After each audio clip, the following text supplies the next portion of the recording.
अरे हा सुरेशराव, बोला सुरेशराव. जय हो नानासाहेब, जय हो. जय हो जय हो. काय मग येत आहे का भंडारदऱ्याला? कुठे? भंडारदरा मी तुम्हाला म्हंटल ना. हो हो हो हो, पण माफ करा, म्हणजे मला क्षमा करा तुम्ही नानासाहेब, मी नाही येत हो भंडारदऱ्याला. या मुलांना कसं एकटं सोडून येणार ना मी. मी तुम्हाला एक विनंती करू का हो? विनंती अशी आहे की तुम्ही जा तिकडे भंडारदऱ्याला, तिकडे योगा शिकून या आणि इकडे आल्यावर मला शिकवा. नाहीतरी तुम्ही माझे गुरुदेव ना. सुरेशराव धन्यवाद बाबा, तुम्ही धन्यवाद. पण तुम्हाला सांगतो, तुम्ही जर माझ्या बरोबर तिकडे भंडारदऱ्याला आला असतात ना, आपण तिकडे आपल्या दोघांचा एक लाफ्टर क्लब सुरू केला असता. हा आजो तुम्ही दुकान सांभाळा, मी येतो सैर करून भंडारदऱ्याची. जय हो जय हो. सुरेशराव, हो तुम्ही बरं केलं ना. काय हो? म्हणजे योग शिबिराला गेला नाहीत ते. का हो? का हो काय, तिकडे गेला असतात ना तर समोसा खाणं सोडा, दिसला देखील नसता. खरंच एकार्थी बरं झालं. जय हो जय हो. बरं, तुम्ही आता विषय काढलाच आहे समोस्याचा, तर जरा एक 5-5 समोसे खाऊया का हो? 5-5 म्हणजे मी 5-5, तुम्ही 1-1 हो. जय हो. प्लीज, पण लक्षात ठेवा, माधवींना सांगायचं नाही. ते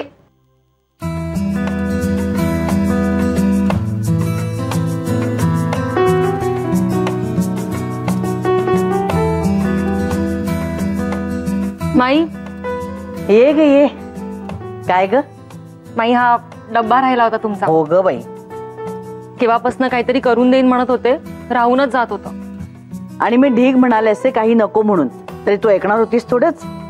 बरं, शेवटी काय केलंयस? काय? मेथीचे मुठिया. वा वा वा वा. उंधियोचा सीझन नसतं नाही, मेथी मुठिया मस्त, छानच. आमची चित्रावती ना ती छान करायची बरं का. सवडीनं सांगेन कोण चित्रा वगैरे. बरं, नाश्ता केलास का? हो माई, केलाय. मुद्दामूनच विचारलं हो.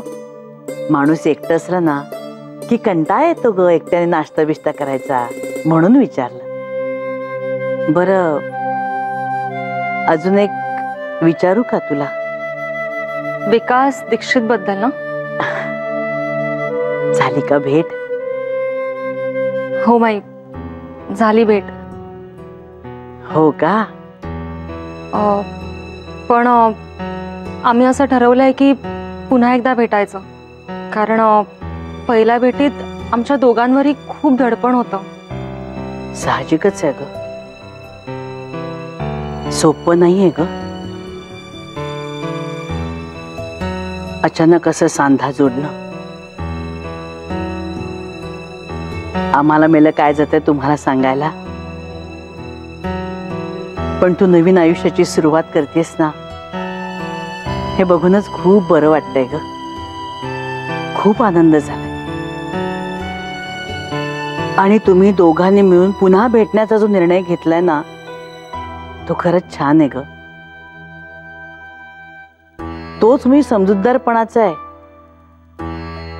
सगळं काही नीट होईल, सुरळीत होईल.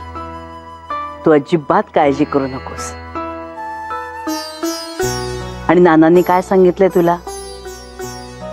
तुझ्या मनाचा निर्णय जास्त महत्वाचा आहे, तेव्हा शांत डोक्याने विचार करून निर्णय घे. लक्षात येत ना नानांची वाक्य? हा? हो माई. बरं, चल आता, गप्पा काय मारत बसले मी सुद्धा. उशीर होईल तुला कॉलेजला पोचायला. हो, जा, पण निघते. सांभाळून जा.